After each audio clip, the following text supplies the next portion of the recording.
Entonces vamos, hermanos, a estar aprendiendo de cómo el apóstol Pablo, o sea, cómo en los tiempos ya del apóstol Pablo ya empezaba a surgir lo que era la teología del reemplazo. Fíjense desde entonces, y el apóstol Pablo, sabiendo estas cosas, la carta a los romanos, que es la carta que vamos a estar viendo hoy, empieza a hablar de esto. Y esto es bien importante que lo entendamos porque hoy en día se sigue todavía tristemente malinterpretando ciertas cartas del apóstol Pablo, y sobre todo la carta de los Gálatas y la carta de los Romanos son de las cartas más mal interpretadas. Pero antes déjame dar una pequeña introducción para entenderlo.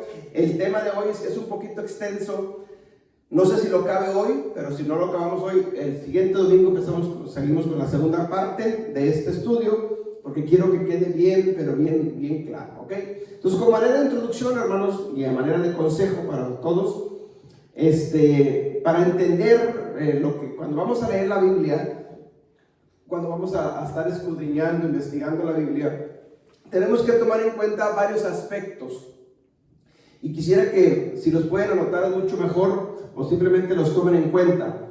Siempre que tú vas a leer un libro de la Biblia, o cualquier libro secular, cualquier libro, pero que te va a edificar, siempre lo primero que tú tienes que entender es quién es el autor de ese libro.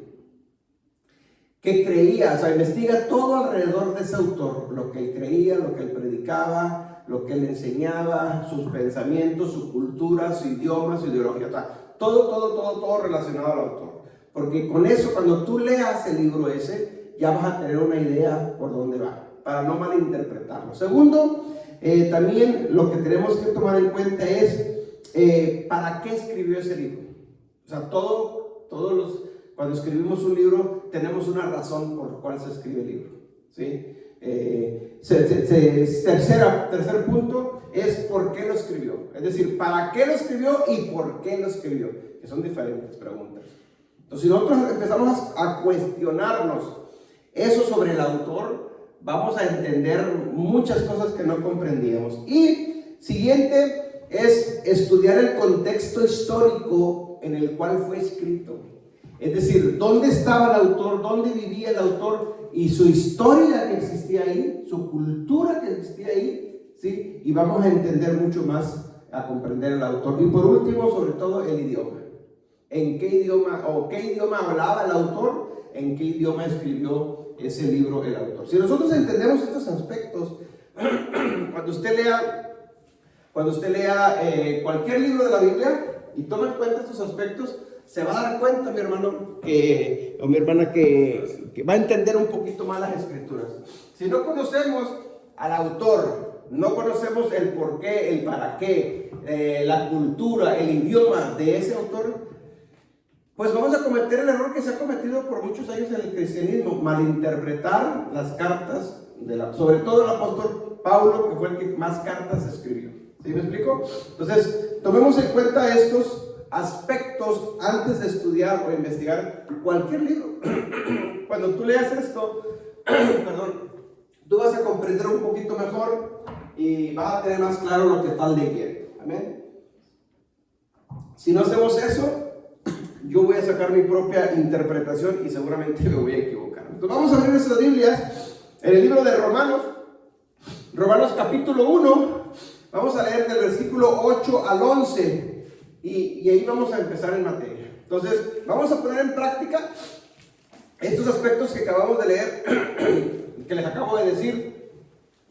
Y vamos a leer parte de Romanos, no vamos a leer todo, obviamente, pero poniendo en práctica estos aspectos. Y vamos a darnos cuenta cómo va a quedar al último bien comprendido lo que Pablo estaba enseñando, lo que Pablo estaba diciendo, el por qué lo decía eso, para qué lo decía eso. Y cuando usted lea allá en casa, en la semana, que le voy a dar de tarea que lea toda la carta de Romanos, va a entender más al apóstol Pablo. Va a ver. Okay. Entonces vamos a Romanos, capítulo 1, versículo del 8 al 11. Empezamos y luego ya empezamos a explicar. Léanlo. Primeramente doy gracias a mi Padre Dios mediante Jesucristo con respecto a todos vosotros, de que vuestra fe se divulga por todo el mundo. Porque testigo me es Dios, a quien sirvo en mi espíritu en el evangelio de su Hijo, de que sin cesar hago mención de vosotros siempre en mis oraciones, rogando que de alguna manera tenga al fin, por voluntad de Dios, un próspero viaje para ir a vosotros, porque deseo veros, para comunicaros algún don espiritual, a fin de que seáis confirmados. Amén. Ok, si lo leímos así, pues nos quedamos como quien dice las nubes, ¿verdad? No entendemos del todo. Y si seguimos leyendo, pues también vamos a seguir en las mismas. Y eso es lo que pasa hoy en día. Pero les voy a explicar o les voy a enseñar vamos al primer aspecto que les digo yo de la cultura, del contexto histórico en el cual fue escrito y el por qué fue escrito, y vamos a entenderlo un poquito más. Entonces, ubiquémonos mentalmente tiempo atrás. ¿Cuándo escribió Pablo la carta? Sus cartas sobre todo. Esta carta de Romanos fue escrita en el año 56 después de Cristo aproximadamente. Escuche bien eso. Es bien importante que nos ubiquemos en los tiempos, porque los tiempos nos dan las pautas de poder interpretar correctamente. Entonces, en el año 56 después de Cristo, Pablo escribe la carta a los romanos aproximadamente. Es decir, aproximadamente 20 años después de que Jesucristo ya no está en la tierra. Amén. Aproximadamente 25 años después de que Cristo partió al cielo, Pablo escribe las cartas. Eso es bien importante que nos ubiquemos para ir entendiendo la posición en la que estaba Pablo. Entonces veamos el contexto histórico en el porqué en el cual se encontraba Pablo. Y para esto necesitamos ver un poquito de historia que está en la Biblia. Por ejemplo, si usted lee, lo vamos a leer, si usted lee Hechos capítulo 2, ¿sí? Si usted lo lee, se va a dar cuenta que en Hechos capítulo 2 dice la Biblia que estaban ahí reunidos, estaba celebrando una fiesta, la fiesta de Chabot, la fiesta de Pentecostés, ¿sí? Y estaban todos reunidos ahí. Dice la Biblia que había de los Medas, de los Princilia, de Panfilia, de Asia, o sea, había judíos de todas partes, ¿sí? De todas las naciones. Acuérdense en esto. En ese tiempo, Israel no existía como nación. Israel estaba desaparecida, ¿sí? Los romanos tenían control de lo que quedaba de Israel, ¿sí? Pero Israel como nación no existía, ¿sí? No estaba todavía como nación. Vivían judíos en Israel, sí, pero legalmente Israel no existe. Roma tiene la provincia de Israel, la tiene controlada, y muchas más provincias o muchos más países los tiene controlados Roma, ¿sí? Entonces Roma tiene el control prácticamente de medio mundo en esos tiempos. Es el imperio mayor que tiene controlado todo. Entonces, pero aún así los judíos, como había templo en Jerusalén para ese entonces, los judíos seguían celebrando lo que estaba escrito en la Biblia, en la Torá. Y había 3 fiestas que tenían que subir a Jerusalén, ¿sí? Que tenían que ir a Jerusalén a celebrar esas 3 fiestas. Es decir, las demás fiestas las podían celebrar donde ellos vivieran. Pero esas 3 fiestas era por ley, o sea, por la Torá, decía que tenían que subir a Jerusalén a celebrar esas fiestas. La fiesta de Pesach, la fiesta de Chabot y la fiesta de Sukkot. ¿Sí? Y estos están celebrando la fiesta de Chabot, la fiesta del Pentecostés. Por eso había judíos de todas partes. La mayor parte de los judíos en ese tiempo no vivían en Israel, estaban esparcidos por la persecución que había sobre ellos. Pero en esa fiesta sí venían de todas partes y estaban ahí en Jerusalén celebrando esa fiesta. Así que vamos a leer un poquito de historia. Vamos al libro de Hechos, mi hermano. Hechos capítulo 2, versículos del 9 al 12. Hechos 2 del 9 al 12. Para ir entendiendo lo que vamos explicando. Hechos 2, del 9 al 12. Mire lo que dice. Partos, medas, elamitas, y los que habitamos en Mesopotamia, en Judea, en Capadocia, en el Ponto y en Asia, en Frigia, en Panfilia, en Egipto y en las regiones de África, más allá de Cirene, y romanos aquí residentes, tanto judíos como prosélitos, cretenses, árabes, les oímos hablar en nuestras lenguas las maravillas de Dios. ¿El versículo 12 es mío? 12. Y estaban todos atónitos y perplejos, diciéndose unos a otros quiere decir esto? Ok, escuchen bien esto. Dice la historia, Hechos es la historia, que estaban ahí judíos de todas partes. Es decir, habían subido a Jerusalén, ¿sí?, a celebrar la fiesta de Chabot, de Pentecostés. No vivían ahí, pero fueron ahí. No había gentiles. Para este tiempo todavía no hay gentiles que se están convirtiendo. Poquito más adelante ya los hay, ¿sí? Para cuando el apóstol Pablo empieza a escribir sus cartas ya hay gentiles. Aquí en Hechos capítulo 2 todavía no se convierten. Son los judíos los que suben. O sea, los gentiles todavía no saben nada. Ellos no van a subir a Jerusalén a celebrar fiesta. ¿Sí me explico? Vayan entendiendo los puntos porque es bien importante. Porque cuando entendemos historia, comprendemos los textos. Por ejemplo, ¿qué nos enseñaron a nosotros? Que la iglesia empezó y nació ¿en dónde? ¿Alguien sabe? La iglesia nació en Pentecostés, en Hechos capítulo 2. O sea, es imposible que la iglesia que hoy conocemos nazca en Hechos 2, el día de Pentecostés, si los que estaban ahí eran judíos. No había gentiles.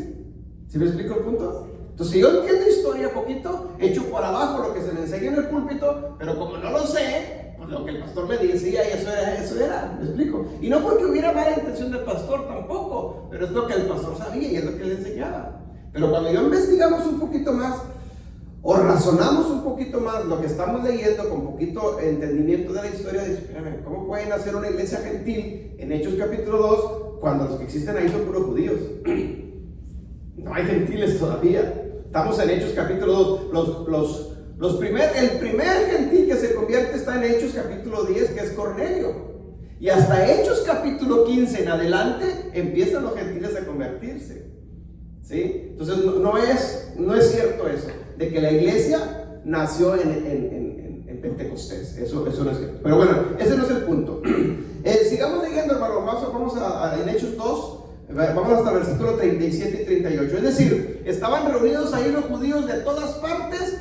El primer mensaje esto en Hechos 2, mis hermanos, está sucediendo, ubiquémonos en tiempo, está sucediendo, espérenme, está sucediendo 10 días después, como me ubico en los tiempos para no equivocarme, 10 días después de que el Señor Jesucristo ascendió al cielo. Escuchen bien eso. 10 días después de que el Señor Jesucristo se fue al cielo. Es decir, el Señor Jesucristo es crucificado hoy, ¿sí? Al tercer día resucita, anda por 40 días en la tierra, todavía vivo, asciende al Padre, se va, y 10 días después es Hechos capítulo 2. Eso es bien importante entender. Ahora sí, leamos Hechos 2, Hechos 2:37, cuando Pedro se levanta y da el primer mensaje a las congregaciones, ¿a quiénes? A los judíos que estaban reunidos de todas partes, porque ellos eran los que les oían hablar en su propio idioma, no en las lenguas que conocemos normalmente hoy en día. No está hablando de lenguas, lenguas espirituales, está hablando de idiomas, ¿ok? Léanlo.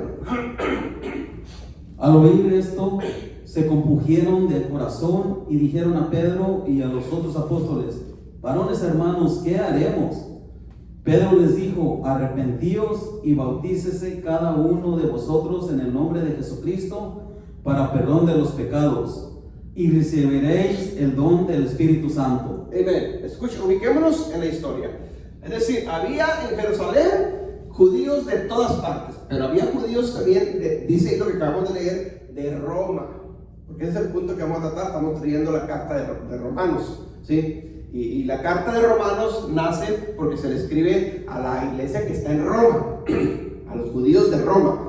Escuche bien eso, entonces eso es bien importante. Entonces Pedro se levanta del mensaje, los judíos que están ahí de todas las naciones entienden el mensaje y le dicen a Pedro y a los otros apóstoles: ok, ya entendimos, ¿qué haremos? Y Pedro les contesta en el versículo 38 que se deben de bautizar en el nombre del Señor Jesucristo para perdón de sus pecados. Aquí con esto echamos abajo otra teología que se nos enseñó equivocadamente del bautismo. El bautismo en el nombre del Padre y del Espíritu Santo. Y Pedro aquí está diciendo: es en el nombre del Señor Jesucristo. Ese tema lo veremos más adelante, pero ese es el bautismo correcto. Son los primeros que están haciendo, son los primeros que están convirtiéndose al Mesías, primeros judíos que están apenas acercándose a ser parte de este grupo de nuevos creyentes del pueblo de Adonai, ¿ok? ¿Quiénes son? Judíos de todas partes, incluyendo de Roma. ¿Ok? Se acaba la fiesta, ubiquémonos en la mente, se acabó la fiesta de Pentecostés. ¿Qué hacían? Pues cada quien regresaba otra vez a sus países, a sus provincias, o a sus casas donde estaban. Los de Panfilia y así, y bueno, los de Roma regresaban a Roma. En cada comunidad había judíos, en cada ciudad, en cada país donde ellos vivían, había judíos, por lo tanto, había sinagogas. Porque ellos se congregaban allá en cada donde se encontraban ellos, había sinagogas, no había templos, ¿sí? La palabra templos, mis hermanos, es más de una cultura grecorromana. Los romanos son los que tenían templos para sus dioses, ¿sí? Y en los templos los romanos es donde hacían ellos sus celebridades, sus fiestas, que eran fiestas de perversión, ¿sí? Eran fiestas a sus dioses donde había lascivia de por medio, ¿sí? Entonces eso es lo que tiene que ver templos con la cultura romana. Nosotros, la iglesia cristiana que se conoce hoy en día acá en Occidente, viene de esa cultura de templos, ¿sí? Lo bíblico es sinagogas. ¿Qué es la diferencia entre una sinagoga y un templo? Bueno, la sinagoga era como una escuela, era donde asistían los judíos a aprender y a enseñar a sus hijos, ¿sí? A enseñar lo que era la Torá. Era una escuela, no era tanto un templo de adoración a un ídolo, a un dios. Esa es cultura más grecorromana y es la que nosotros hemos venido arrastrando, ¿sí? Pero en esos templos se hacían orgías, había vino, había perversión, había mucho desorden en los templos.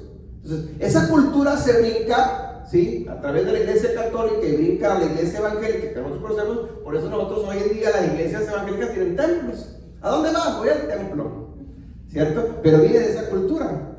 ¿Y qué existía? ¿Qué espíritu existía en esos templos? El espíritu de perversión sexual. ¿Qué espíritu existe en muchos de los templos hoy en día? El mismo espíritu, ¿sí? Basta con que veamos las noticias o que aprendamos, estudiemos poquito y sigue sucediendo en la iglesia católica, en los templos de la iglesia católica, sacerdotes pederastas, violando a niños, a infantes, y no nomás en la iglesia católica, en las iglesias cristianas evangélicas pasa lo mismo. El pastor se metió con la secretaria, con la hermanita de la iglesia, el hermano se metió con la hermana, y es un desorden. ¿Por qué? Porque es un espíritu que viene de esa cultura. Obviamente, si no se sabe de guerra espiritual, pues sucedió, ¿no? Es que hay algo atrás de todo eso. Nosotros tenemos que entender, por eso la Biblia nos enseña, mismo el Señor Jesucristo hablando, dice, salid de ella, pueblo mío. ¿Por qué? Para que no seas partícipe de sus pecados. Tenemos que ir poco a poco, ir saliendo. Bueno, regresamos al punto. Léame, mi hermano, el versículo 41, ahí mismo. Así que los que recibieron sus palabras fueron bautizados y se añadieron aquel día como 3,000 personas. Ok, estamos hablando, apenas están haciendo este nuevo grupo de judíos que vinieron de todas partes y entendieron, comprendieron y se bautizaron como 3,000, pero son puros judíos que se están convirtiendo, ¿sí? Ahora, ok, ya se bautizaron, ahora ellos se regresan a casa, se regresan a cada una de sus ciudades. El punto que nos interesa son los de Roma. Se regresan los judíos que vivían en Roma a la sinagoga de Roma, judíos, pero ya creyendo en el Mesías, ya aceptando al Señor Jesucristo, ¿sí? Ellos ya con una nueva mentalidad, ¿sí? Entonces van ahora a congregarse en las sinagogas donde ellos vivían y empiezan ahora a enseñar lo nuevo que están aprendiendo ellos, con la visión nueva del Mesías. Ellos toda su vida estaban esperando un Mesías. Ahora la sorpresa es de que el Mesías ya estaba ahí, pero como pasó de largo, no lo entendieron. Ahora ya no está presente entre ellos, pero ahora está lo que es el Espíritu Santo. Por eso Pedro les dice, bautícense en su nombre y van a recibir el Espíritu Santo, y el Espíritu Santo es el Mesías. Entonces ellos entienden todo este mensaje, ¿sí? Y regresan ahora ellos a Roma, en este caso, ¿sí? Y empiezan ahora a enseñar lo nuevo. Ahora, aquí empieza a suceder algo bien importante. Estamos hablando de los años, aproximadamente los años 40 que está sucediendo todo esto, ¿sí? Para que vayamos ubicándonos en los tiempos. Ok, entonces Israel Acuérdense, Israel no es nación, no existe como nación. Son judíos dispersados por todas las naciones, ¿sí? Pero ellos como quiera se siguen congregando en sus sinagogas. Entonces, la mayoría de los israelitas no vivían en Israel, vivían fuera de Israel. Eso es bien importante que lo entendamos en la historia para que podamos ubicarnos. Ahora, ¿qué pasa aquí en la historia en este aspecto? Bueno, los judíos empiezan a regresar, empiezan a congregar en sus sinagogas, pero el evangelio se empieza a expandir. Ahora ya no nomás judíos, sino ahora los gentiles empiezan también a convertirse. Pero ¿quiénes son los que están enseñando en las sinagogas para ese entonces? Los rabinos judíos. ¿Por qué los rabinos judíos? Porque son los que tienen la Torá, porque son los que conocen las escrituras. O sea, no, fuera de las sinagogas no había escrituras. Solamente los judíos tenían la escritura, no había, Roma no tenía escrituras, en Asia, en ninguna parte había escrituras, los únicos eran los judíos, ¿sí? Por eso el mensaje del Señor Jesucristo es para su pueblo, para que conozcan a Adonai por medio de su pueblo. Pero obviamente se cometieron errores en la historia y los judíos se encierran entre ellos mismos y no quieren abrirse para que más naciones entiendan esto, pero los únicos que tienen hasta ese momento las escrituras son los judíos. Y se enseña en las sinagogas la Torá. ¿Sí? Pero ahora se empiezan a convertir entonces los gentiles, empiezan a llegar primeros gentiles. ¿Sí? Es decir, gentiles empiezan a abandonar sus ídolos, porque había mucha idolatría, y empiezan a aceptar al Dios de Israel, ¿sí? Al Elohim de Israel. Empiezan a comprender este mensaje de buenas nuevas, este es el evangelio, ¿sí? Empiezan a aceptarse, se empiezan a congregar en las sinagogas juntamente con los judíos, pero aquí empieza a haber algo, mi hermano, y esto es bien importante que lo entendamos para que lo comprendamos cuando lo leamos en la Biblia. Escuche bien, todo gentil que se convertía, escuche, todo gentil en ese tiempo que se convertía y aceptaba al Mesías como su Salvador, pero no se hacía judío, en la Biblia se le conoce como temeroso de Dios. La palabra temeroso de Dios en la Biblia era un gentil que aceptaba al Mesías como su Salvador, pero no se hacía judío. No se hacía judío. Simplemente aceptaba al Mesías, al Señor Jesucristo como su Salvador, y se empezaba a congregar juntamente en las sinagogas con los judíos. Pero supongamos que este cuarto es una sinagoga, ¿sí? El rabino, en cada sinagoga había un rabino, ¿sí? Un maestro, un pastor, ¿sí? Él era el encargado de esa sinagoga. En las primeras filas se sentaban los judíos. En las siguientes filas del medio se sentaban los prosélitos, que ahorita lo vamos a ver, y en las bancas de atrás se sentaban los temerosos de Dios. Allá en las puertas eran los gentiles que se habían convertido al Mesías, pero no se habían convertido todavía, no se habían hecho judíos. En ese orden se sentaban en la sinagoga porque los judíos se sentían exclusivos, ¿sí? Había esa exclusión. Lo aceptaban, pero había un recelo. Vamos a leerlo. Hechos 10, del 1 al 2. Hechos 10, del 1 al 2. Ahí está el primer gentil que se convierte. ¿Y cómo lo menciona la Biblia? El nombre que se le da. Había en Cesarea un hombre llamado Cornelio, centurión de la compañía llamada La Italiana, piadoso y temeroso de Dios con toda su casa, y que hacía muchas limosnas al pueblo y lloraba a Dios siempre. Amén. En el versículo 2, ¿cómo se le llamaba a este hombre? Cornelio. En el versículo 2, ¿cómo dice? Piadoso y temeroso de Dios. Esa palabra temeroso de Dios, eso quiere decir que era un gentil que no era israelita, pero tampoco era judío, sino simplemente había aceptado al Mesías como su Salvador. ¿Sí? No es del pueblo de Israel, no es israelita, no es judío tampoco, simplemente es un gentil, como cualquier otro, que aceptó al Mesías, entendió el mensaje y dijo: yo de aquí soy, de aquí no me mueve. ¿Me explico? Veamos este punto porque es bien importante, porque la Biblia menciona los temerosos de Dios, menciona los prosélitos. ¿Qué era un prosélito? ¿Quién era un prosélito? ¿O qué era un prosélito? Un prosélito es un gentil que acepta al Mesías como Salvador, pero también se hace judío. ¿Ve la diferencia?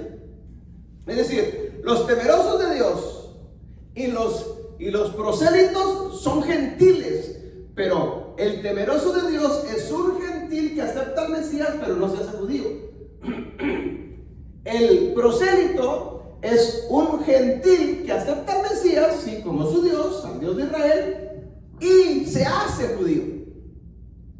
Entonces, como es judío, es parte de la comunidad de los judíos, pero viene de trascendencia gentil. Por eso se sentaban adelante los judíos naturales, judíos naturales, israelitas, y luego los prosélitos, que eran gentiles que se convirtieron al judaísmo, es decir, recibieron la ciudadanía de Israel a través del judaísmo, ¿sí? Y luego al último estaban sentados los temerosos de Dios, que eran gentiles que no se habían hecho judíos. ¿Cuál es la diferencia entre estos dos grupos? Eso es bien importante entenderlo porque la Biblia lo menciona en varias partes. Por ejemplo, el prosélito es como si lo comparamos nosotros aquí en nuestros tiempos en Estados Unidos, es una persona extranjera que viene a Estados Unidos y se hace ciudadano.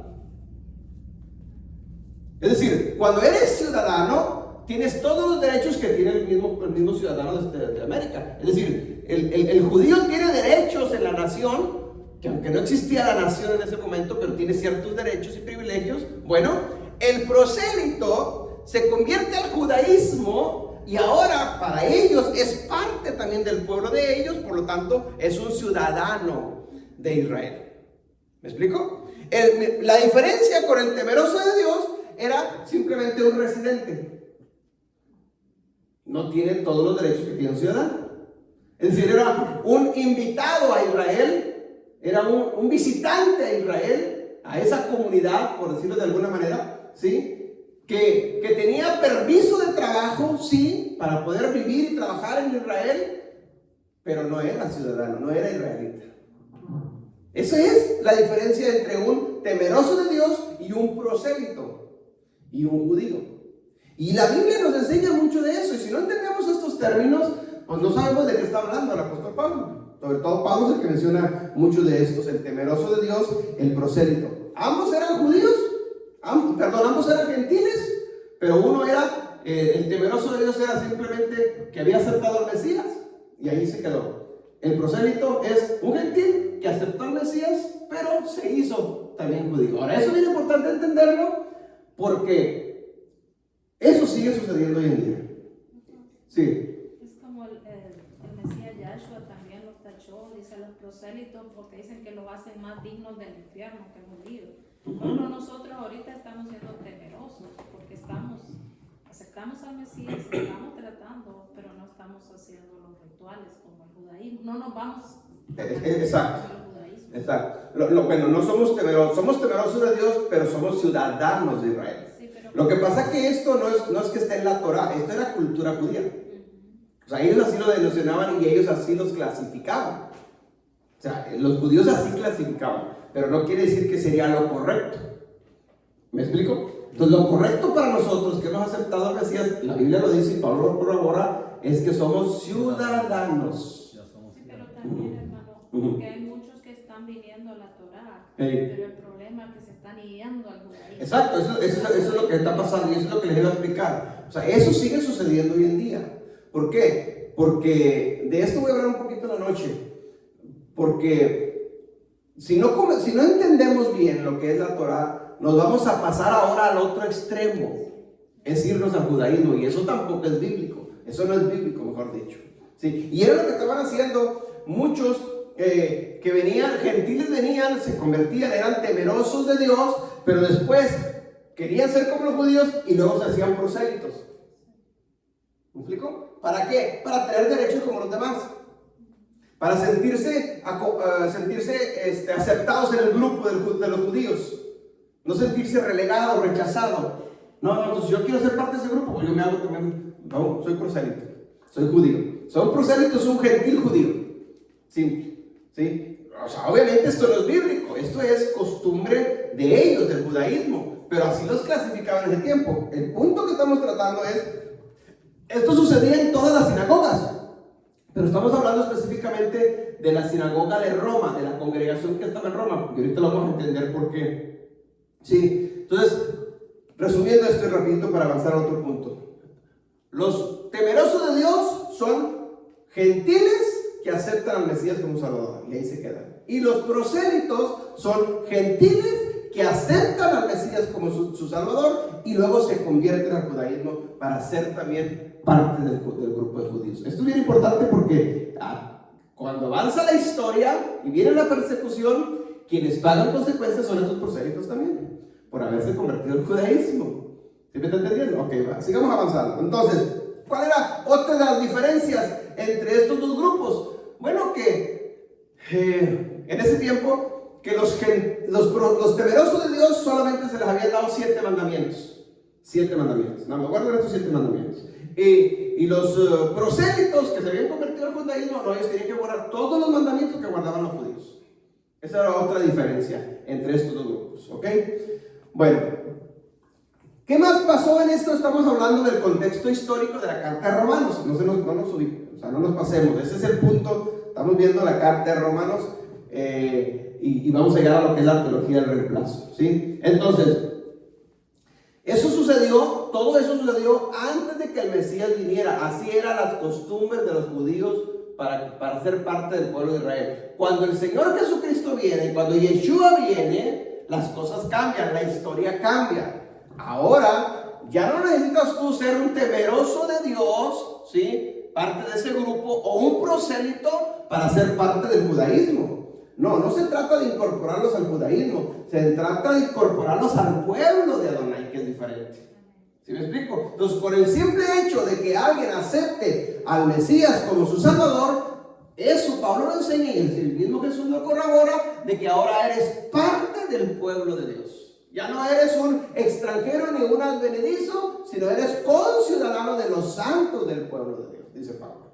¿Sí me explico? O sea, es una gran diferencia que sucedió, lo que sucedía antes de la venida y después de la venida. Entonces yo no tengo que hacerme prosélito, ni tengo que hacerme al grupo de temerosos de Dios para ser ciudadano de Israel.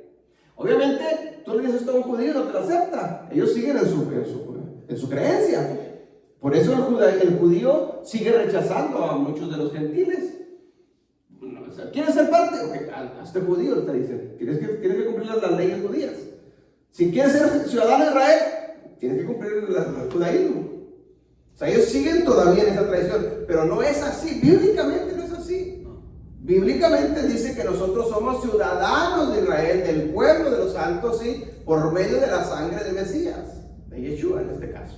O sea, nosotros lo entendemos. Todavía no se hace efectivo esto, pero cuando Él venga va a hacerse efectivo esto. ¿Amén? Entonces esto lo vamos a estar viendo en la historia, va a haber cumplimiento en muchos de nosotros. Ok, sigamos avanzando. Estamos viendo el contexto histórico para llegar a lo que Pablo está enseñando en el libro de los Romanos. Ok, entonces Pablo escribe esta carta aproximadamente en el año 56 después de Cristo. Está sucediendo todo esto en la historia, pero sucede algo bien importante que necesitamos entenderlo. Déjenme le avanzo.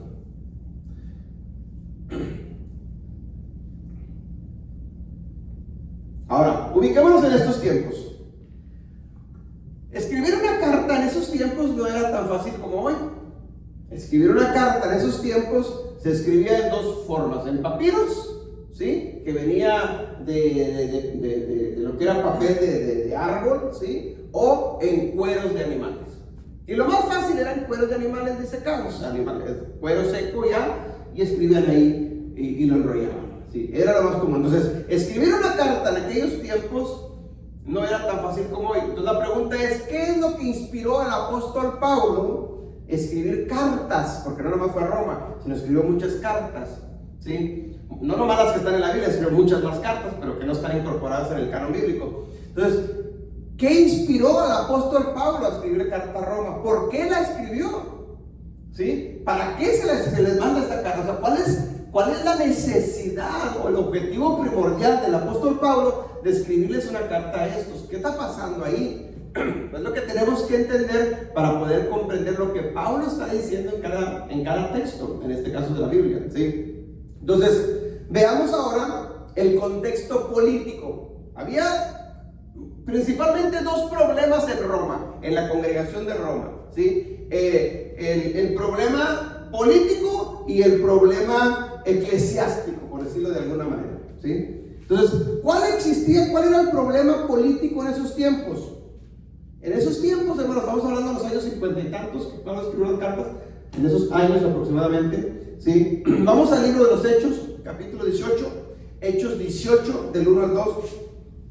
Para esos tiempos, hermanos, se levanta un emperador de Roma llamado Claudio, ¿sí? Que hace una ley, un decreto, y la ley de Claudio en Roma dice que deben de ser expulsados de Roma todos los judíos. Es decir, Claudio en Roma dice: yo no quiero ningún judío en Roma. Por lo tanto, todos los judíos tienen que ser expulsados de Roma. ¿Ok? Entonces empieza una persecución. Escuchen, es en Roma, no es en Israel, no es en Jerusalén, es en Roma. ¿Ok? Sucede esto. Entonces, tienen que huir. Vamos a Hechos 18, del 1 al 12.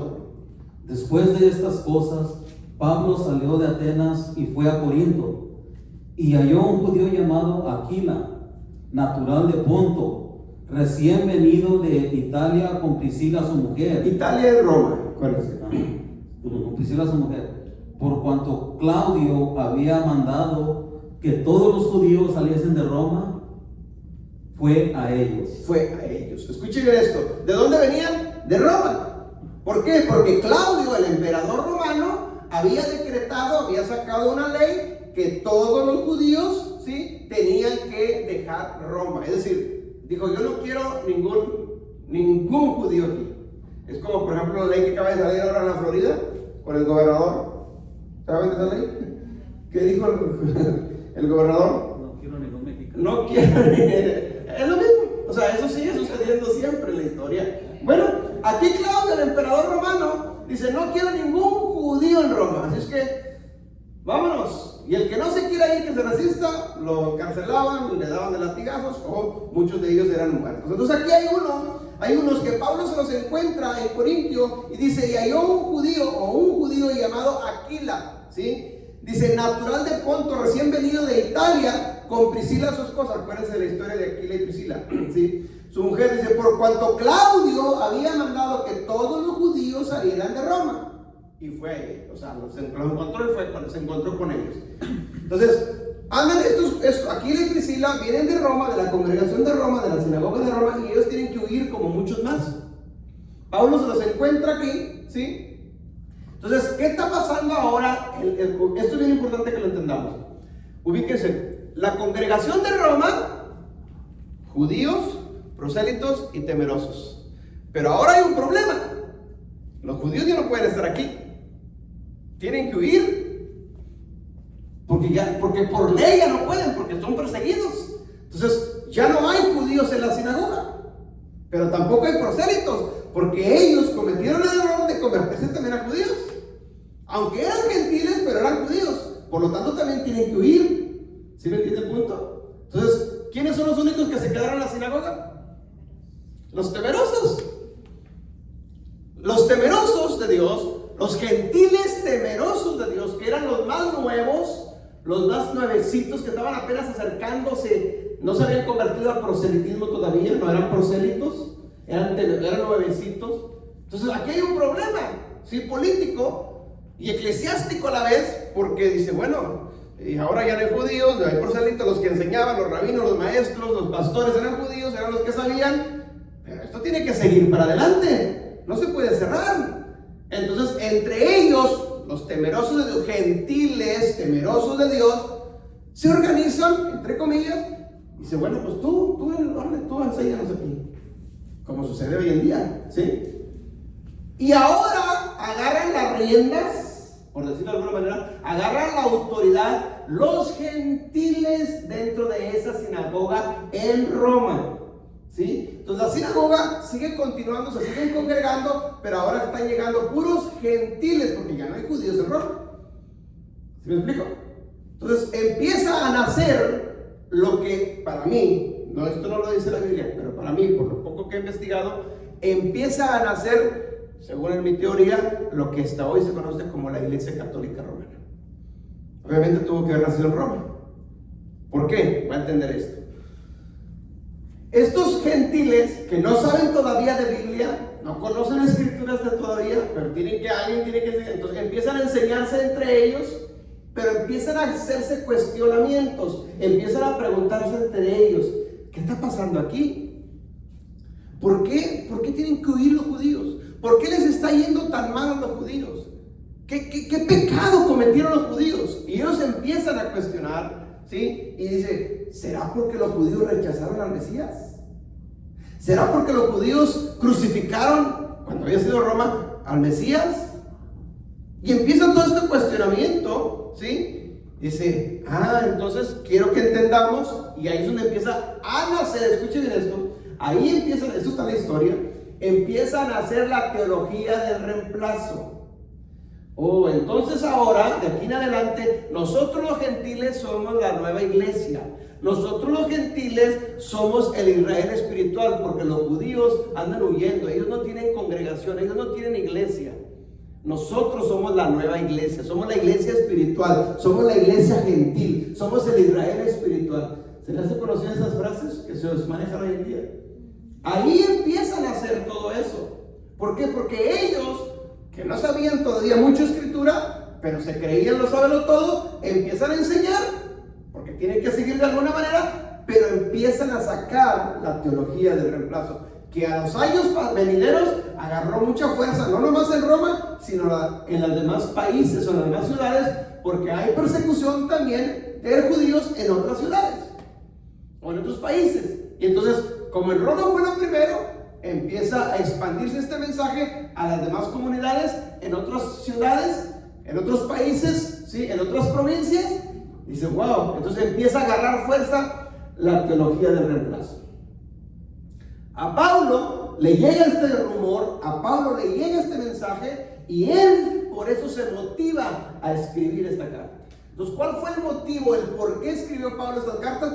Por el problema eclesiástico que estaba surgiendo en Roma, por el problema político que había surgido en Roma.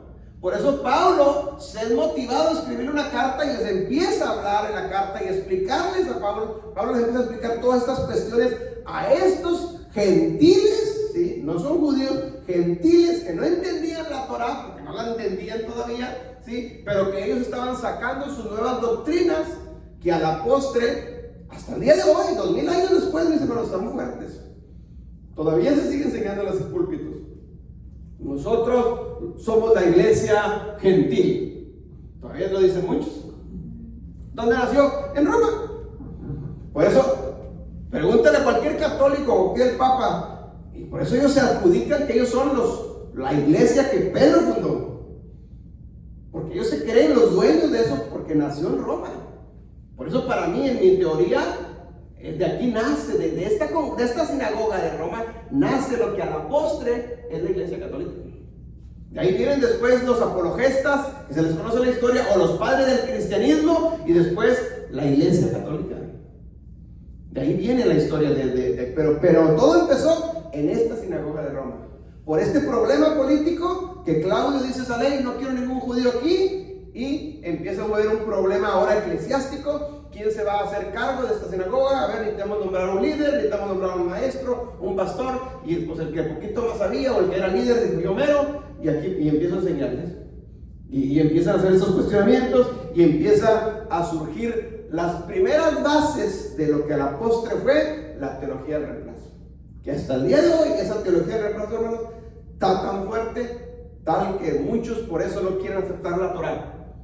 ¿Por qué? Porque ellos siguen en la teología del reemplazo, han rechazado, o sea, se creyeron y se sigue arrastrando hasta el día de hoy con la iglesia católica, con Martín Lutero y luego los protestantes, seguimos arrastrando, o siguen mejor dicho, arrastrando esas mentiras de que Dios rechazó a su pueblo porque ellos lo crucificaron, porque ellos lo rechazaron, porque ellos lo mataron. Vamos a leer unos textos para ir entendiendo esto. Romanos 11:1.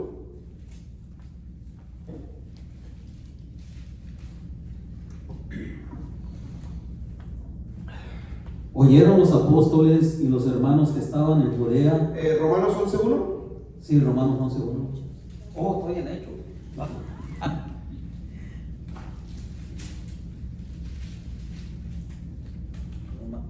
Romanos 11:1. Miren lo que dice Pablo. Ahora sí vamos a entender un poquito más claro lo que Pablo está hablando y por qué lo está diciendo.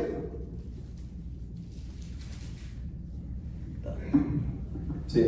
Dice, digo pues, ¿ha desechado Dios a su pueblo? En ninguna manera, porque también yo soy israelita de la descendencia de Abraham, de la tribu de Benjamín. Amén. ¿Por qué Pablo dice esto? Por el problema eclesiástico y político que está surgiendo en esta congregación de Roma. Porque ellos decían, no, es que Dios ya desechó a los judíos, ya no los quiere, ahora nos quiere a nosotros los gentiles. Ellos ya pasaron a la historia, son del viejo pacto, nosotros somos del nuevo pacto. ¿Sí? Ellos lo crucificaron, ellos lo mataron, nosotros somos ahora la iglesia gentil, ¿sí? El nuevo Israel espiritual. Pablo le dice, digo pues, ¿ha desechado Dios a su pueblo, a solo judíos? Y Pablo mismo contesta y dice, de ninguna manera. Dios no ha rechazado a su pueblo. Y le dice, ¿por qué? Porque yo, Pablo, soy también judío, de la tribu de Benjamín, soy israelita, aquí estoy yo. O sea, Dios no rechazó a nadie. Aquí estoy yo, dice Pablo. O sea, por eso Pablo está contestando con su carta el problema que están viviendo ellos. El problema es de que como todo sucede en la vida, no todos entendieron las cartas de Pablo. Es decir, muchos a lo mejor sí entendieron, pero la mayoría no entendió, porque la prueba está que siguió creciendo en la historia la teología del reemplazo, que nació ahí en Roma. No nació en otra comunidad, nació en Roma. La teología del reemplazo nace en Roma. Por eso hasta el día de hoy está tan fuerte esa teología del reemplazo. Digo pues, versículo 11, hermano, vamos hasta el versículo 11. En el versículo 11 les vuelve a repetir lo mismo, Pablo. Ahí mismo en Romanos 11:1, ahora en Romanos 11:2, Romanos 11:11, perdón. Ajá. Digo pues, ¿han tropezado los de Israel para que cayesen? En ninguna manera, pero por su transgresión vino la salvación a los gentiles para provocarles a celos. Es decir, ahí les está aclarando Pablo, Dios no ha rechazado a su pueblo. Dios no rechaza jamás a su pueblo. Tropezaron los judíos, o sea, Israel, no, pero dice, de ninguna manera. Dice, el problema está, dice, que él, Yeshua, dice, ahora está haciendo un espacio para que los gentiles entren. Y los que están ahí en este momento, los que reciben la carta de Pablo, son gentiles.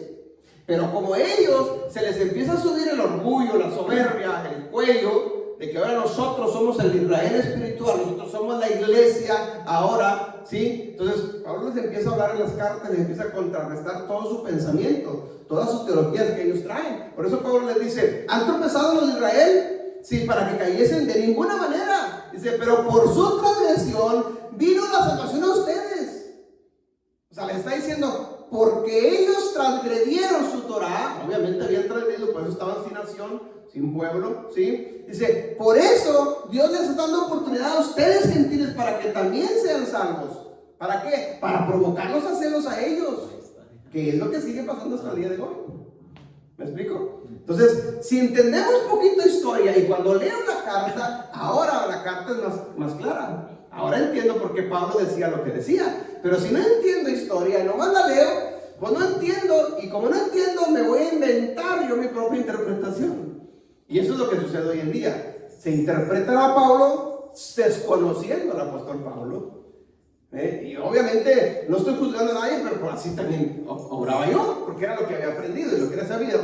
Pero cuando ya empiezas a investigar un poquito más y te das cuenta de esto, dices, bueno, pues esto estaba equivocado, no era así el asunto. La historia nos marca, por eso es importante que leamos Biblia, pero vayamos comparándolo con la historia, ¿sí? Porque la historia va a corroborar lo que está escrito en la Biblia. Lo mismo sucede hoy en nuestros tiempos. ¿Qué está pasando a nivel mundial hoy en día con todas estas leyes que se están sacando? Vayámonos a la Biblia y vamos a entender el por qué estas leyes que están surgiendo. O sea, la historia siempre va de la mano con lo que está escrito en la Biblia. Entonces, si yo quiero entender lo que está sucediendo en el mundo, vete a la Biblia y vas a entenderlo y vas a comprenderlo por qué. Todas estas leyes que surgen hoy en día del modernismo, entre comillas, ¿sí? del progresismo, del globalismo, de la Agenda 2030, de igualitario y todo eso. O sea, está en la Biblia.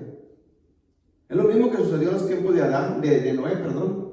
Lo mismito, está sucediendo. Y las consecuencias van a ser las mismas. No va a haber consecuencias diferentes. Ok, entonces, Pablo escribe estas cartas, mis hermanos, para aclararles a la iglesia, a la congregación de Roma, sus doctrinas que estaban surgiendo nuevas a ellos. La doctrina del reemplazo.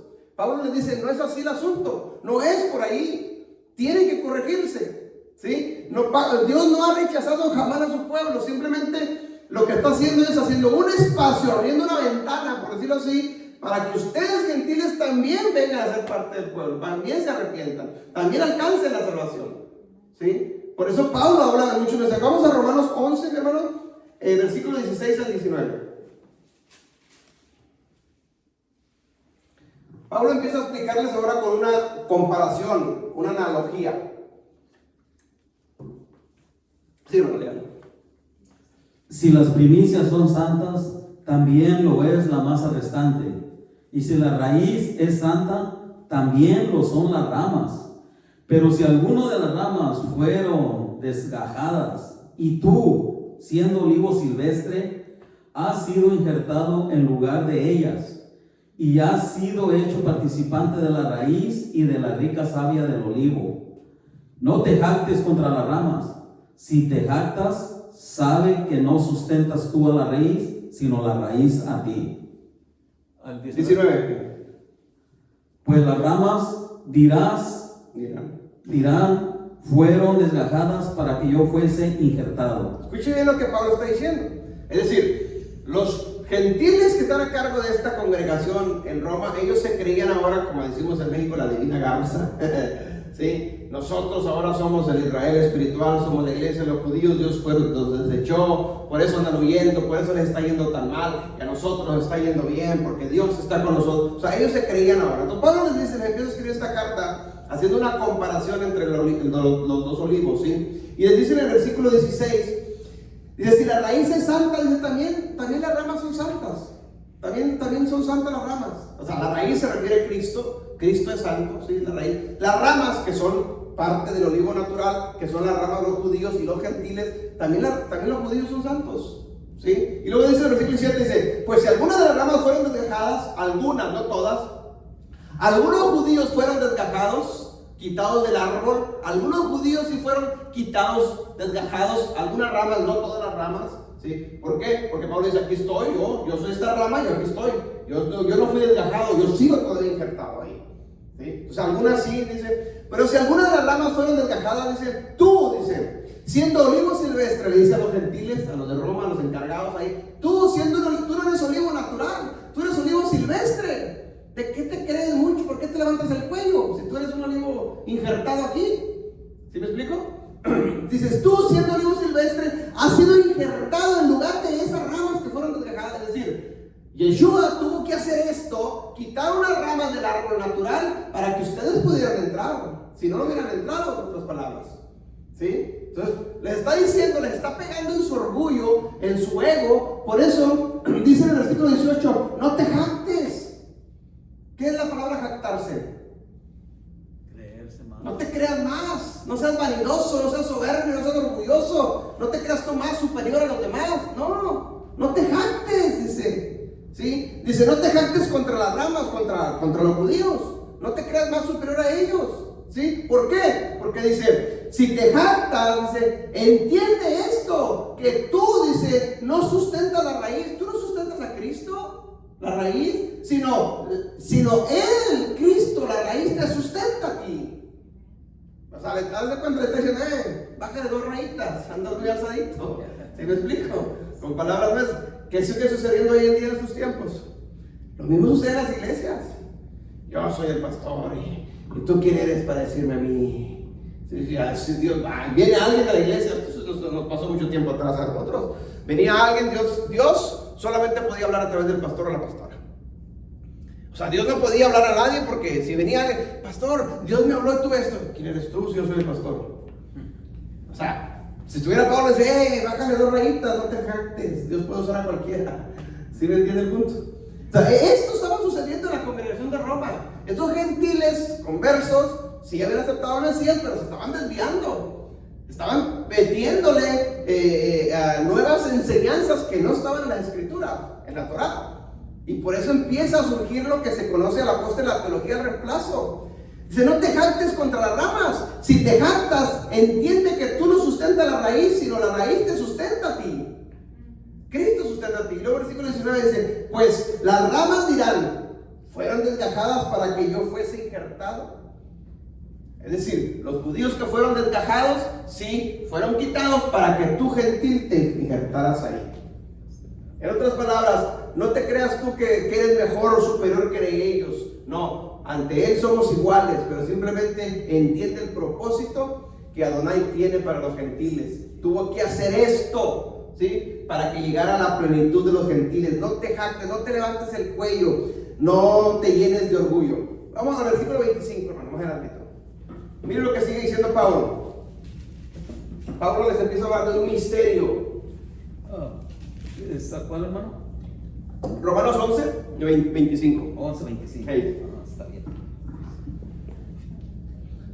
Porque no quiero, hermanos, que ignoréis este misterio, para que no seáis arrogantes en cuanto a vosotros mismos, que ha acontecido a Israel endurecimiento en parte, hasta que haya entrado la plenitud de los gentiles. Otra vez Pablo le vuelve a decir, escuche bien, dice, hermanos, no quiero que ignoren este misterio. Es un misterio, ustedes no lo entienden. Gentiles, ustedes son nuevecitos, ustedes no entienden este rollo, le está diciendo Pablo. Por eso les dice ahí en el versículo 25, dice, para que no seas arrogantes. ¿Qué es arrogante? Lo mismo. Una persona chocante, ¿verdad? Soberbia, orgullosa. No sean orgullosos, no sean soberbios, no sean altaneros, no se crean mucho, hombre. Les vuelve a hablar, o sea, Pablo les estaba dando duro la carta, ¿sí? Dice, para que no sean arrogantes en cuanto a ustedes mismos, o sea, se creen mucho ustedes. Dice, ¿qué es lo que ha acontecido? Pablo está hablando de un misterio, para que lo entiendan, este misterio. Dice, ¿qué ha acontecido? Endurecimiento en parte a Israel, a los judíos. Es decir, Dios, así como Adonai le endureció el corazón a Faraón para manifestar su gloria a través de señales y milagros, la Biblia dice que él endureció el corazón de Faraón para que a través de Moisés hacer todas las señales para que el pueblo de Israel pudiera confiar y creer en Moisés. De lo contrario no iban a creer en Moisés. ¿Quién eres tú?, le dijeron a Moisés. ¿Sí? Al contrario, tú matas. Entonces, para poder creer, el mismo pueblo, para poder creer en Moisés, Dios permitió endurecer el corazón de Faraón para que a través de Moisés hiciera milagros y señales, para que dijeran, wow, si Dios está con él, vamos a seguirlo. Si no, no hubieran seguido a Moisés y no hubieran salido. Bueno, aquí pasa lo mismo. Aquí pasa lo mismo. ¿Qué está pasando? Dios Adonai endurece el corazón de los judíos, ¿sí? ¿Para qué? Para que los gentiles entren ahora. Para provocarlos a celos. ¿Hasta cuándo? Dice Pablo aquí. Dice, hasta que haya entrado la plenitud de los gentiles. Esa frase, hermanos, plenitud de los gentiles, se menciona, está profetizada desde el Antiguo Testamento. Melo Jaoyim, es en hebreo. Es bien importante entender esa frase. ¿Por qué? Porque estamos entrando a la plenitud de los gentiles. Es decir, estamos a punto de que se acabe esa plenitud de los gentiles. ¿Cuándo empezó? Desde aquellos tiempos, desde Yeshua, desde el Mesías. Ahí empezó. ¿Cuándo se va a acabar? Ya estamos a punto de acabar esa plenitud de los gentiles. Y es bien importante que lo entendamos. Porque si no entendamos cuándo se acaba la plenitud de los gentiles, hermanos, nos vamos a quedar mirando como los judíos se quedaron mirando en el tiempo. Jesús vino y los judíos no lo entendieron y Jesús pasó de largo y hasta ahora muchos lo están entendiendo, lo están aceptando. Ok, nosotros ahora que venimos de trascendencia gentil, claro que sí, sí, porque fuimos mezclados entre los gentiles, tenemos que entender estos términos, porque si no, de lo contrario nos va a pasar lo mismo que nuestros hermanos. Tenemos que entender los tiempos. ¿Cuándo se acaba la plenitud de los gentiles? Hay un tiempo. O sea, Pablo lo está diciendo. Simplemente desgajó las ramas para que entren los gentiles y sean injertados en el olivo natural. El olivo natural es Israel. El olivo silvestre son los gentiles. ¿Sí? Entonces, quitó unas ramas del olivo natural para que el olivo silvestre fuera injertado en el olivo natural. gentiles, ¿ok? Pero para esto hay un tiempo, no va a ser siempre. Es decir, por eso es bien importante que nosotros, hermano, y yo le doy gracias al Eterno siempre, cuando yo veo que alguien entiende la Torah, gracias, papá, porque uno más entró al reino de los cielos. Uno más está entendiendo esto, porque no todos entienden esto, mi hermano. No todos están entendiendo la Torah. ¿Por qué? Porque hay un tiempo límite para la plenitud de los gentiles, no va a ser siempre. Y ese tiempo límite está a punto de acabarse, mi hermano. La Biblia dice y nos enseña, y lo veremos en otro estudio, que no es el estudio de hoy, proféticamente el Eterno le dio 2 días para que los gentiles entraran. 2 días proféticos, que son 2000 años. 2 días proféticos son 2000 años para que entraran los gentiles. Y esos 2000 años está a punto de cerrarse, está a punto de acabarse, hermano. Si yo no entiendo esos tiempos, por eso todo el cristianismo que todavía no ha aceptado la Torah, que no ha entrado a ser parte del reino, hermanos, ellos creen que están dentro, hermanos, va a haber una gran sorpresa. Por eso nos que nosotros aprendamos esto, compartamos con ellos para que la palabra del Espíritu Santo redarguya y sean parte del pueblo de Adonai. Sí, va a haber, hermanos, si no al último va a haber mucha calamidad. La misma Biblia nos enseña y nos profetiza, el mismo Yeshua hablando, que aún los mismos escogidos serán engañados en los últimos tiempos. ¿Ven? Entonces son 2000 años. ¿Desde cuándo empezaron los 2000 años? Desde el año 30 después de Cristo, cuando el tiempo del Señor Jesucristo fue crucificado y fue ascendido. De ahí empiezan los 2000 años en adelante. Y eso lo vamos a estar viendo en otra ocasión para usar el pizarrón. ¿Cuándo viene el cumplimiento de estos tiempos de la plenitud de los gentiles? Y nos vamos a dar cuenta, hermano, que los tiempos, ¿por qué está sucediendo lo que está sucediendo a nivel mundial? Porque se está cerrando la puerta que está abierta hasta el día de hoy para que los gentiles se conviertan. Y se cierra, una vez cerradas, como los tiempos de Noé, se cerró y se cerró. Ya nadie, aunque quieras entrar, no vas a poder entrar. Por eso usted, hermano, que está aquí, está haciendo parte, está entendiendo esto, hermanos, gracias al Eterno porque estamos entendiendo esto. Gracias, pero no va a ser siempre, ¿sí? Entonces, avanzamos. Entonces, ¿qué está pasando aquí? ¿Qué está diciendo Pablo? Dice que endureció en parte el corazón de su pueblo, de los judíos en este caso. ¿Para qué? Para que los gentiles también aceptaran el Mesías y sean salvos. En otras palabras, les está diciendo a los de Roma, no se levanten el cuello, hombre. Ustedes no sustentan la raíz la sustenta a ustedes, no se crean superiores a los judíos. Simplemente es el propósito de este misterio que el Eterno está haciendo para que ustedes puedan ser salvos. De lo contrario, no habría puerta para ustedes o oportunidad para ustedes. Entonces Pablo les está hablando porque ellos estaban creyendo mucho, se creían superiores. Pero eso sucedió en esos tiempos, estoy hablando de los tiempos 40-45 después de Cristo. Pablo escribe la carta en el año 56. Porque ya tiempo atrás estaba sucediendo este problema. Bueno, desde el año 40, 45, 50 hasta hoy sigue sucediendo el mismo problema hoy en día. Agarró fuerza esa teología del reemplazo. Nosotros somos ahora el Israel espiritual. Nosotros somos la iglesia gentil. No hay nada de la Biblia que exista eso. En la Biblia no existe ningún Israel espiritual. Existe un Israel físico. No existe una iglesia gentil. No existe en la Biblia. No hay promesa en la Biblia para iglesias gentiles ni para Israel espiritual. No hay. Yo no sé, entonces, ¿cómo van a recibir la promesa? Si la promesa es para Israel. ¿Sí? ¿Me explico? Entonces tenemos que entenderlo para nosotros también ayudar a quienes todavía no comprenden estas cosas. Entonces, si vemos la forma, hermanos, de proceder de Jesús y del apóstol Pablo, también, que en este caso que está escribiendo, ¿sí? Sobre todo del Señor Jesucristo. Pablo les dice, miren, es que lo que está sucediendo aquí es de que como que él desgajó unas ramas, como que él se escondió un poquito de los judíos para que ustedes gentiles entren a esta puerta. ¿Sí? No es que los haya desechado, no, es que está abriendo un portal, por decirlo así, de 2000 años, donde él los está haciendo a un lado ahí. ¿Saben qué, judíos? Ahí esperen un ratito, quédense ahí sentaditos, sigan ustedes con la Torah, esperen ahí, déjenme dedicar un tiempo de 2000 años a los gentiles, para que ellos también se conviertan, para que ellos también sean salvos, para que ellos también vengan. Por eso viene el cristianismo creciendo, ¿sí? Pero se cierra la puerta esta, y ahora los judíos, ahora el Eterno dice, bueno, ya les di 2000 años a ustedes, los que se convirtieron, ahora déjenme voy por el resto. Ya fui por las 10 tribus, ahora déjenme voy por estas 2 tribus, para que se completen las 12 tribus. ¿sí? Que Israel se compone de 2 tribus. Nos va a llegar el momento donde la profecía se tiene que cumplir. Todo Israel será salvo, las 12 tribus. Gentiles, que se creían gentiles, pero que somos parte del pueblo, y judíos también. Amén. Va a llegar ese tiempo, hermano, y está a punto de llegar. Por eso cada día más judíos están entendiendo al Mesías. Cada día judíos más están comprendiendo y están aceptando al Mesías. ¿Por qué? Porque está a punto de suceder estas cosas. Entonces Jesús, cuando anduvo en la tierra 2000 años atrás, si usted lo lee cronológicamente la historia de Jesús, usted se va a dar cuenta que cuando Jesús andaba en el territorio de Jerusalén, en Israel, entraba a las sinagogas que estaban en Jerusalén, en Israel, y como que Jesús se escondía de los judíos. Como que él no quería que se dieran cuenta quién era.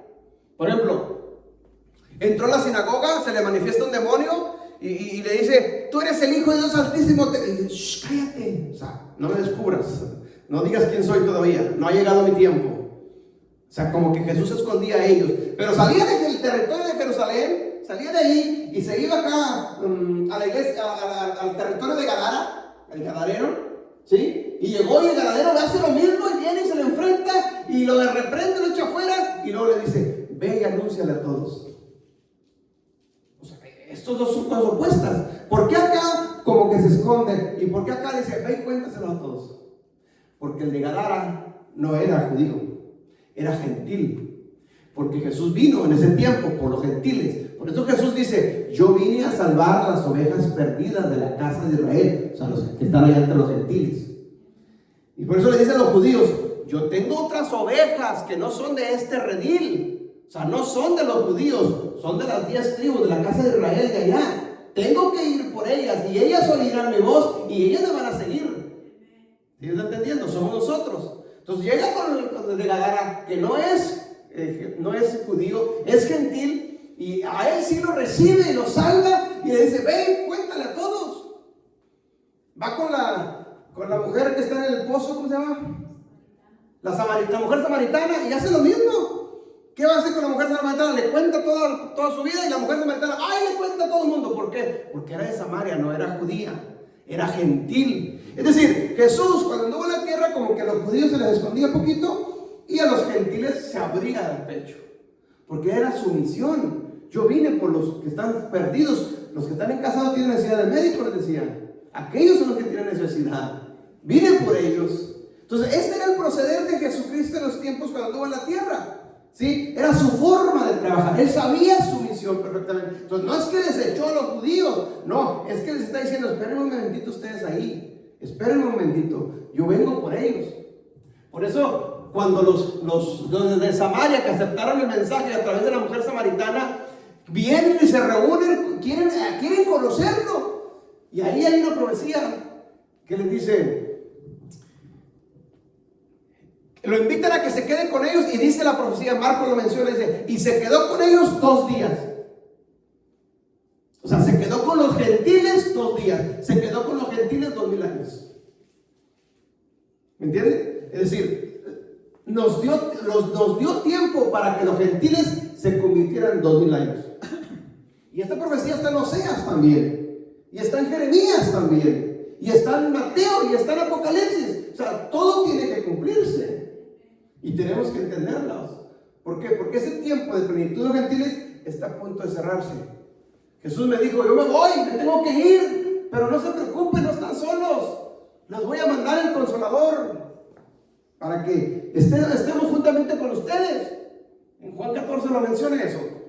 Entonces, está hasta el tiempo de hoy, hasta el día de hoy, está llamando a los gentiles: vengan, vengan. ¿Por qué? Porque entre los gentiles están las 10 tribus. En la diáspora, entre la mayoría de los gentiles son los cristianismo en general. Llámese como se llama la denominación, católica, adventista, pero pon el nombre que tú quieras. Ahí están las 10 tribus. Y los está llamando: vengan. Se está cerrando la puerta, se va a cerrar. Es tiempo de que vengan ya. Este tiempo está a punto de cerrarse, mi hermano. Y lo vamos a estar viendo proféticamente, escatológicamente en otra enseñanza. Y lo vamos a entender mucho mejor. Ok, déjame hacer un paro aquí. Hasta aquí. Preguntas, dudas, comentarios. Sí, hermano, todo lo que Amén. está diciendo por parte de la palabra de Dios, todo se está cumpliendo. Todo se está cumpliendo y el ciclo se está cerrando ya. Porque hay muchas profecías que nos están hablando acerca de estos tiempos. Amén. Y esa es una profecía de la cual ya se está cumpliendo. ¿Puedo leer Daniel 12:4, hermano? Amén. El libro de Daniel 12:4 acerca de lo que está pasando ahorita en la actualidad, hermano, también. A ver, si lo encuentra alguien. Ezequiel, Daniel 12:4. Mira, hermano, y está pasando ya ahorita. Mira lo que dice Daniel 12:4, dice: pero tú, Daniel, cierra las palabras, sella el libro hasta el tiempo del fin. Muchos correrán de aquí para allá y la ciencia se aumentará. No dice aquí, cierra, sella el libro hasta el tiempo del fin. Pues ahorita ya se está abriendo el libro ese. Sí. Se está abriendo ese libro, hermano, porque lo que está pasando aquí no lo dice muy claro. Dice muchos correrán de aquí para allá. No está visto que las personas de Centro, Sudamérica corren para un lado, los de África corren para otro lado y no encuentran dónde quedarse. Yeah. Y la ciencia, hermano, hace 70 años de para acá, la ciencia aumentó. Yeah. ¿Por qué la ciencia no había aumentado hace muchos años atrás?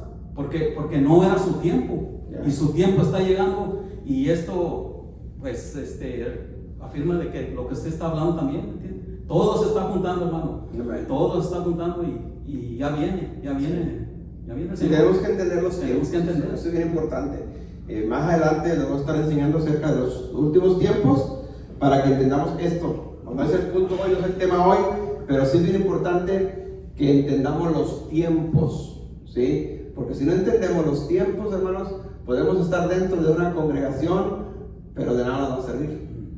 ¿Sí? Él nos dejó establecidos sus tiempos, Él dejó establecidos sus fechas, ¿sí? Todo lo que iba a pasar, todo lo dejó escrito. Entonces yo tengo que entender lo que está escrito para ubicarme en los tiempos, qué va a suceder en esos tiempos. Todo lo que está sucediendo hoy en día en el mundo, ahí está profetizado. ¿Sí? Israel, la nación de Israel, en el año 48 de nuestro tiempo, él empieza ya ante las Naciones Unidas como nación, ¿sí? Pasaron 20 años todavía hasta el 67, y ahí del 67 se le conoce como la guerra de los 6 días, ¿sí? Recuperan lo que es Jerusalén. Israel sin Jerusalén no es nada. Entonces ellos estaban ya como nación, pero no tenían Jerusalén. Jerusalén estaba tomada por los enemigos. Entonces tuvo que haber una guerra para recuperar Jerusalén, que es su capital, ¿sí? Para ahora sí, del 67 en adelante, todos esos son tiempos. Si yo entiendo lo que sucede en el año 1948, si yo entiendo lo que sucede en el año 1966, en los tiempos proféticos que está pasando para adelante, hermano, yo me voy a ubicar en los tiempos y voy a entender lo que está sucediendo y lo que va a suceder. Si yo no entiendo esa historia y no lo cotejo con la Biblia, pues nomás estamos en el templo, amén, gloria a Dios, aleluya, amén, gloria a Dios. ¿Y qué es? No, tremendo el culto. Sí, pero ¿de qué te sirve todo eso? ¿Sí me explico el punto? Y eso es lo que está sucediendo en la mayoría de las iglesias, mi hermano. ¿Sí? No estoy afán de criticar a nadie, simplemente es de que te lo digo porque así estaba yo también mucho tiempo. Yo necesitaba más a venirme, gozarme y la presencia de Dios. Es que se manifestó la presencia de Dios. Pues si la presencia de Dios está en mí, si está el Espíritu Santo en ti, ahí está. ¿Sí me explico? Y donde yo estoy, ahí está el Espíritu Santo. Estoy en la casa, estoy en el mercado, estoy en el trabajo, ahí está el Espíritu Santo conmigo. No nomás en el templo. No tengo que sentir yo que se manifieste su presencia para sentirme, wow, está Dios conmigo. No, yo sé que Él está conmigo donde quiera que Él esté. ¿Me explico? Pero eso son cosas que se nos enseñaron así y crecimos con esa mentalidad de que venía a la iglesia y tenía que haber una manifestación del Espíritu Santo, y si no había manifestación del Espíritu Santo, el culto estaba aburrido. No, pues simplemente no tienes a Dios. Exacto, no es que Dios no está. Y aparte, un poquito peor, lo que manifestaba no era ni el Espíritu Santo, era otro espíritu, y creían que era el Espíritu Santo. Si no hablas en lenguas, no tienes Exacto. el Espíritu Santo. No hubo lenguas ahora, no, es que el Señor, no, ¿qué pasó? Algo pasó. No, mi hermano, no se trata de eso. Si yo sé que el Espíritu Santo está en mí, donde yo estoy, ahí está el Espíritu Santo. Y no necesito que se manifieste porque yo sé que ahí está. Y donde yo estoy, ahí anda conmigo. ¿Me explico? Pero son cositas que se nos enseñaron desde ese punto de vista. La cultura que nos enseñó. Que sigue sucediendo hasta el día de hoy. Sigue sucediendo hasta el día de hoy. ¿Sí? A nosotros, cuando yo empecé a enseñar esto, mi hermano, y voy concluyendo ya, ahí vamos a quedarnos ahí. Había hermanos que no nos decían, lo decían. No, el culto estuvo aburrido, no hubo nada. Y otros eran, wow, esta palabra tremenda. Pero venía otro que venía y predicaba con emociones y sentimientos y gritaba y echaba circo, maroma y teatro. ¡Wow! El culto estuvo tremendo ahora, mi hermano. Palabra, pues no sé ni qué predicó, pero estuvo tremendo. O sea, la mentalidad que veníamos arrastrando. O sea, para que un culto estuviera tremendo, el que estaba enfrente tenía que hacer circo, maroma y teatro. ¿Y sabe una cosa? Ese era yo antes. Así era yo, mi hermano, lo digo humildemente, y aquí está mi esposa de testigo. Yo me podía parar aquí en el púlpito con un mensaje bien arregladito, con florecitos bien bonito, para llegar a tus emociones, y te podía tener a ti la hora predicando de pie, porque sabía cómo entrar a emociones. Pero cuando el Señor me empezó a enseñar estas cosas y me empezó a decir, ya no vas a predicar, ahora vas a enseñar. Yo estaba en el púlpito y me quería acelerar, y el Señor lo que hacía, me quitaba el aire. Y el Señor me decía, ya no prediques, ahora enseña. Y volvía yo y se me picaba. Hasta que tuve que entender y aprender la lección. Entonces, por eso usted me ve, ahora es explicadito, despacito, tranquilo, pero yo sé que está llegando a tu espíritu y tu espíritu se está nutriendo y es más entendible la palabra, porque te respalda el Espíritu Santo. Amén. Entonces, ¿qué ganaría yo con darte un mensaje lleno de emociones y sentimientos? Pero cuando salgamos de la puerta se acabó el sentimiento, se acabó la emoción y ni de la palabra te vas a acordar. Y sin embargo, esta palabra yo sé que te la llevas, la remueles toda la semana y te está nutriendo tu espíritu y estás creciendo espiritualmente. Amén. Ok, mis hermanos, bendiciones, ahí nos vamos a quedar. Vamos a continuar la siguiente semana hablando un poquito más de esto. Para los hermanos que están a través de las redes sociales, Dios los bendiga, bendiciones. Los que van a ver este video en YouTube también, bendiciones.